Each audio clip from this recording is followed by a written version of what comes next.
साम्राज्य न्यूज, सामान्यांचा असामान्य आवाज। म्हणून एक 5 ठळक मुद्दे या ठिकाणी लोकांसमोर आणलेले।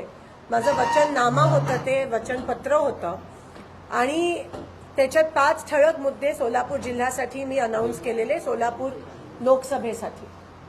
आणि त्याच्यातला पहिला मुद्दा असा होता की मला सोलापूर जिल्हा किंवा सोलापूर लोकसभा मध्ये असणारी सगळे जे तालुके आहेत सोलापूर शहर दुष्काळ मुक्त करायचं आहे, हा माझा पहिला त्यात मुद्दा होता।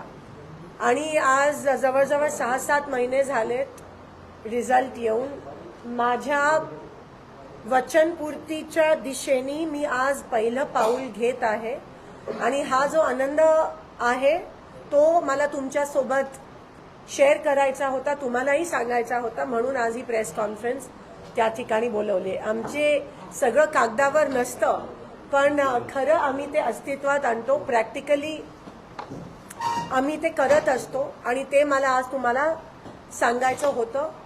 आज 3 वाजता 3:30 वाजता आम्ही त्या प्रोजेक्टचं लॉन्चिंग पण घेत आहोत आणि 23 मार्चला 22 मार्चला पाणी दिवस आहे जागतिक, 23 मार्चला आम्ही पुन्हा एकदा एक मोठा लॉन्च त्याचा घेत आहोत।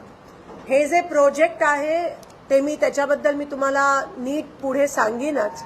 सगळ्या गावामध्ये जाऊन गावकऱ्यांची मागणी काय ती जाणून घेऊन आम्ही या कामाची सुरुवात करत आहोत। मी लोकशाहीमध्ये विश्वास ठेवते, लोकांसाठी, लोकांमुळे आणि लोकांकरिता, म्हणून ह्या सगळं गावकऱ्यांच्या संमतीने त्यांच्या मागणीनुसार आम्ही ह्या प्रोजेक्टचं लॉन्च करत आहोत। माझ्या वचनपूर्तीच्या दिशेने माझं पहिलं पाऊल दुष्काळमुक्त सोलापूर, या अनुषंगाने सोलापूरची खासदार ह्या नात्याने मी EFI environment foundation of India ही एक संस्था आहे, ह्यांच्या माध्यमातून सोलापुरात ठळक गावांमध्ये जे साठा क्षमता आहे, लेक असतील, विहिरी असतील, ओढे असतील, सुकलेल्या नदी नाले असतील, ते रिवाइव्ह करतोय। जिथे लेक्स असतील ते आम्ही चार्ज करतोय, विहिरी असतील त्या चार्ज करतोय, जिथे विहिरी नसतील त्या विहिरींचं खोदकाम या ठिकाणी करत आहोत। सुरुवातीला 4 महत्वाची गावं घेतलेत, ज्या 4 गावांवर च्या साठेवर अवलंबून असणारी 4 गावं असणार आहेत आणि 10 गावांमध्ये विहिरी रिचार्ज करण्याचं किंवा खोदायचं काम आम्ही करत आहोत ह्या संस्थेच्या माध्यमातून।